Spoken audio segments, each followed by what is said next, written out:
Hello everybody. So there's two channel updates I wanted to go over. One is an idea and one is just an update on the direction that I plan on taking the channel and a timeline for it. So the first is, in the Spider-Man video, I talked about how offensive it is, more so than usual, when there's an advertisement that's in a personal space. I'm not saying that I like ads that show up on news websites or on YouTube, but I can at least understand the concept of it. But there's a difference when you paid $50,000 for a car and an advertisement has been pushed to your car that you paid for in full. That's not okay. There's a difference between an ad that shows up inside of your personal space and an ad that shows up on a website that you went to that's providing you with television or entertainment or something. And I think that most of us understand what the difference is between these two. So I wanted to create something for consumerrights.wiki, some sort of framework or database for cataloging when companies are advertising their products or their services in a way that invades personal space. And again, there's a difference. I'm not saying I like YouTube ads. I don't want that to be the takeaway from here. But there's a difference between an unskippable YouTube ad on a platform where they're providing you with video that you have not paid for, and an advertisement inside of a car that you paid $60,000 for. One of them is a fundamental invasion of your personal space, and I want to come up with a framework for differentiating those types of ads, and then a way to have them on the wiki in a way where you could easily look up which companies have normal ads, which companies have tried to advertise to me inside of my personal space. So the part of the difficulty here is having the conversation with all of you and Keith, who's running the Consumer Rights Wiki, on what that framework would look like. So for instance, I would, in my opinion, a gas station ad is pretty close to that. It's not as intrusive as an advertisement that shows up inside of my personal space, inside of my vehicle, but it is one of those different types of ads where it's not that I'm watching a television show that I didn't pay for, I'm watching something on like I'm watching a YouTube video, or I went to a news website that I didn't pay for. I'm paying full price for the gasoline. I have to use this fucking screen in front of me in order to pay, because sometimes you go inside to pay, but some gas stations you have to, you tap your card right at the pump. So I have to be here. Or let's say I'm on an airplane, and I'm curious what you all think of this. If you're on an airplane and there's a screen in front of you, you can't leave the airplane like once you're in the air, and that it's very annoying to me when there's an ad that's playing where I'm forced to sit here, I'm forced to look forward, and you're putting an ad there when I've already paid full price for the fucking flight. Stuff like that is much more intrusive to me, especially when you have one of those TVs that even after I turn the shit off on the airplane, forget the flight I was on this one flight once where I turned the TV off because it had an ad and then advertises again. Another example, this is actually a good one recently. I went to a dentist office and there was a television that was above my head that I was pointing to. Are you drunk, bro? Yeah. There was a TV while I was staring at the ceiling, and there was a TV on the ceiling that was playing me fucking ads, and I had to stop the process of the procedure that I was going under for my teeth to say, I need you to turn that off. I'm paying full price for this dentalist appointment, and I'm not watching ads. Like, you're not doing this to me, where I have anesthetic injected into my face. I am sitting I'm sitting in a fucking dentist chair, and you have the gall to play me ads. Like, that's not okay. These are different type of advertisements than a commercial that shows up on your TV or an ad that shows up on a free news website. And I want to come up with a framework for defining what these are, and then also a framework for reporting them on the Consumer Rights Wiki. My goal here is to make it so that that the primary driver or demand behind this stops. Because as much as I don't like what BMW did with the advertisement inside of your personal vehicle, as much as I don't like what my dentist did, these were all done because somebody was paying for it. And that demand is the driver. It's the people who were actually paying for the ads. And I believe that if the people paying for the ads realize they're on a list in this way, that things will change. Now, for those of you who think that's not true, just look at how monetization has worked on YouTube. Look at the multiple waves of demonetization that occurred over the years. There was a big one around 2016 or 2017 when advertisers figured out that their stuff was showing up on other people's content. Lots of the content that they were advertising on changed. YouTube redid their entire fucking monetization system for this. So when advertisers put their foot down and say, we cannot show up on this platform because showing up in this platform in this way is harming our business, they fucking make changes, and they'll figure out how to make those changes. We know that they know how to do that when they actually have a motivation and an incentive structure to. So I really want to try to drive this at the source.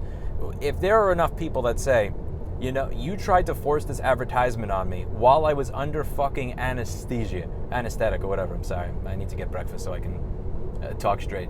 If you're trying to put an ad on me while I'm at the doctor's office and I literally have nowhere to go, I've been injected with an anesthetic, I am never buying your products for the rest of my life, and I will make sure everybody knows it.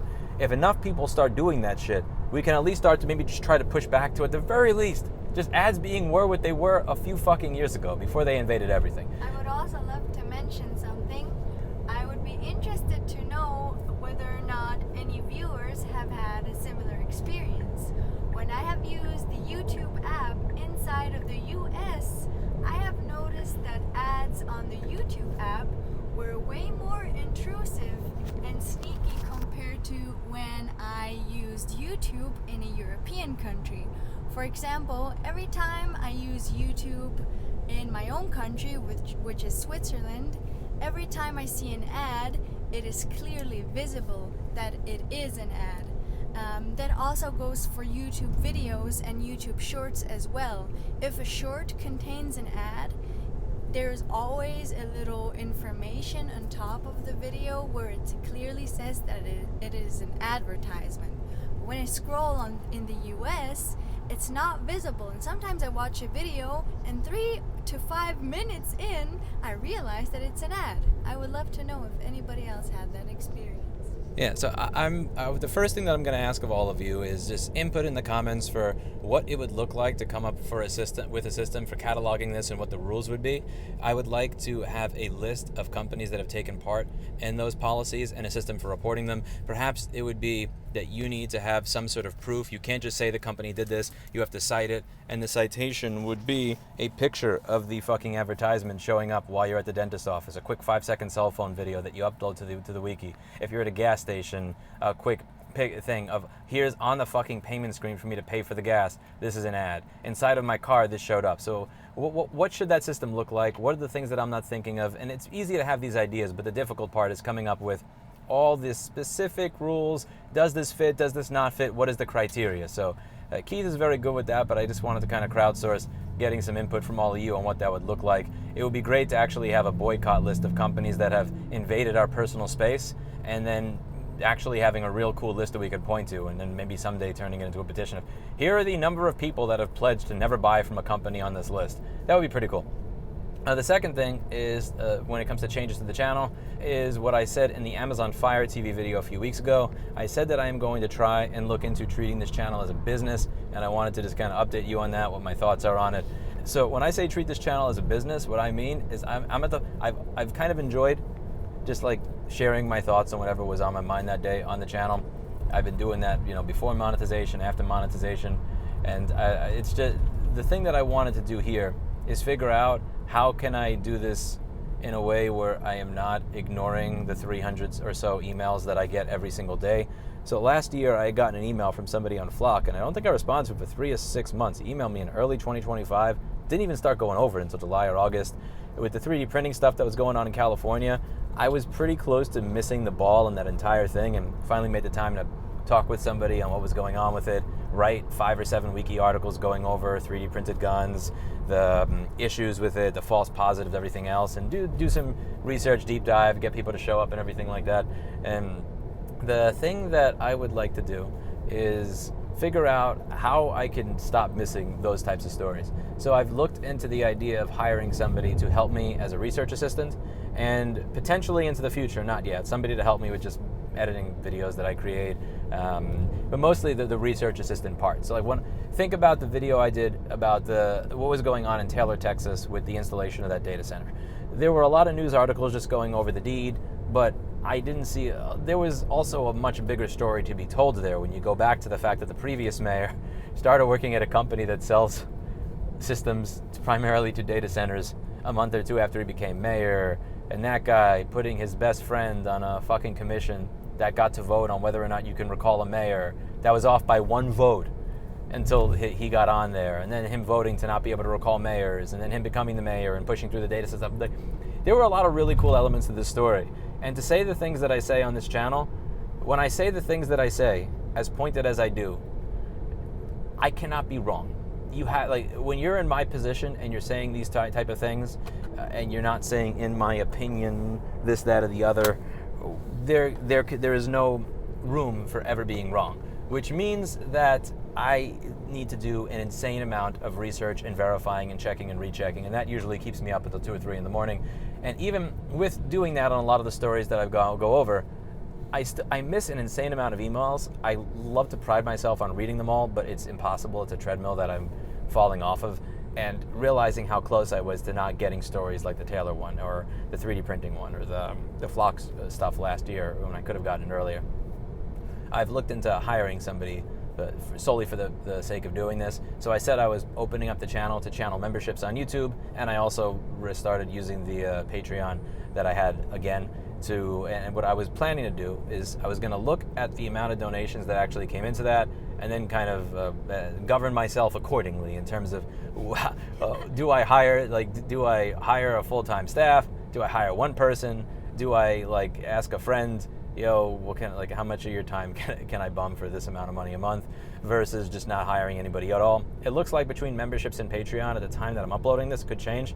That's up to about somewhere in the $600 to $800 a month range. So I'm going to be doing option 2 or 3, which is asking a good friend that I've had for a while, who also takes a lot of interest in the work that I do on YouTube and is very ideologically aligned when it comes to consumer protection and stuff.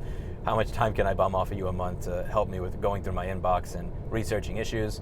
And I am not, when I say treat the channel as a business, what I mean there is I want to actually have something that is scalable going over the issues that I care about, which it is not at this point. Right now there's 3 separate pieces of litigation. We Recovered Data was just the company threatening it. There's 2 other companies going over something else that I'll eventually go over on the channel. I realized that running a company, a nonprofit, and then also trying to be like Mr. Investigator all as one person is not sustainable. Forget about missing stories, just even covering the ones that I am. So when I say treat it like a business, I don't mean that I am going to be putting sponsors on the channel. I'm not going to be doing this video is sponsored by NordVPN type of bullshit, because it dilutes the entirety of what I'm doing here, and I'm not going to become more advertiser friendly.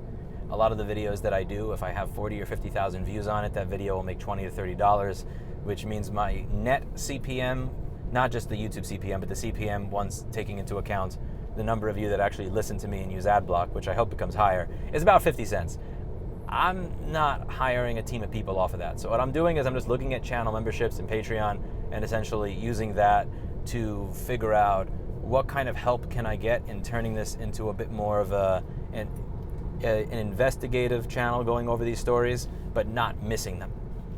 So when I say business, I don't mean we're turning it into a sponsor-filled shithole where you are going to see me pretend to give a fuck about products that I do not give a fuck about and try to sell you to advertisers. More so, it's just going to be, I'm going to look at the voluntary donations that flow in from those types of things, and then govern myself. I'm sorry, I love that phrase too much. Govern myself accordingly in terms of actually branching out from this being a hobby and something that where I can actually scale it and go over more stories in more detail and not let things fall off the radar or fall off the treadmill.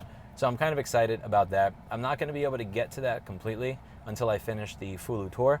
So we're doing a tour around the country to a bunch of different cities to try and get people riled up about anti-ownership practices, meet people in person, have them meet others in person, and see if, as part of a multi-pronged approach to get rid of the shitty parts of the DMCA or reform the shitty parts of the DMCA, get as many people involved in some of the work that we're doing as possible.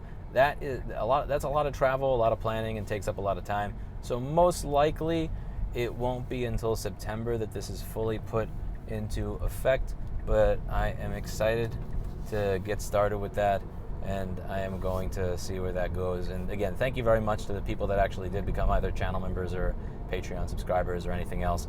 So most likely by September. Again, I already have one person in mind for this position, and he's been very excited about it because he said, and I quote, hopefully as an exact quote as I can remember, yeah, I've been interested in helping you with coming up with ideas for shit for the last 8 years for free. Might as well start getting paid for it.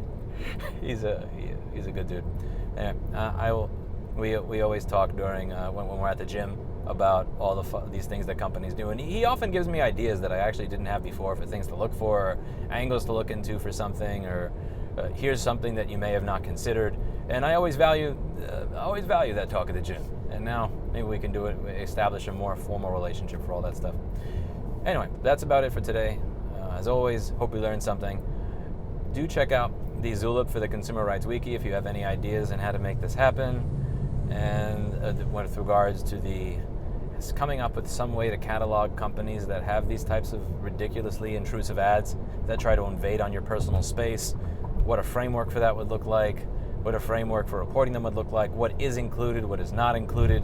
And like an unskippable YouTube ad is annoying, but that just is not the same fucking thing as an ad showing up that's literally, I cannot move my head. My dentist has a power tool in my mouth. I have had taken anesthetic. I cannot move, and you are putting a fucking ad near me. I know what it is, but this cannot be something where Lewis's subjective belief on what it is what creates the system. It has to be something where it's not just Lewis thinks this is bad, ask him. It has to be a framework that can be applied by anybody who wants to moderate this and look into this, so that it's not stuck. Again, it's not one of these unscalable things like my YouTube channel with inbox of 300 emails, but rather something that can be applied by anyone. Now, that's it for today, and I'll see you in the next one.